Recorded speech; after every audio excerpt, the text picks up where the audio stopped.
বিভিন্ন দেশে বাংলাদেশ দূতাবাস হাই কমিশনে কর্মরত ৫ কর্মকর্তাকে পদ ও কর্মস্থল থেকে প্রত্যাহার করেছে সরকার। একই সঙ্গে তাদের দেশে ফিরে আসার নির্দেশনা দেওয়া হয়েছে। সম্প্রতি তথ্য ও সম্প্রচার মন্ত্রণালয় থেকে এ সংক্রান্ত প্রজ্ঞাপন জারি করা হয়েছে।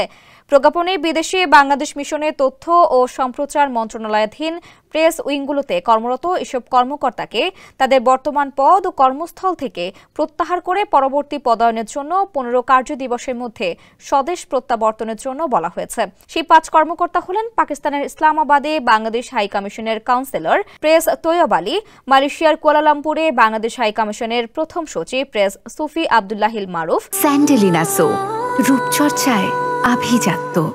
সংযুক্ত আরব আমিরাতের দুবাইয়ে কনসুলেট জেনারেল অফিস অব বাংলাদেশের প্রথম সচিব প্রেস আরিফুর রহমান, সৌদি আরবের রিয়াদে বাংলাদেশ দূতাবাসের দ্বিতীয় সচিব প্রেস আসাদুজ্জামান খান এবং জাপানের টোকিওতে বাংলাদেশ দূতাবাসের দ্বিতীয় সচিব প্রেস ইমরানুল হাসান। কেন তাদের প্রত্যাহার করা হয়েছে সে বিষয়ে বিস্তারিত কোনো তথ্য তুলে ধরা হয়নি।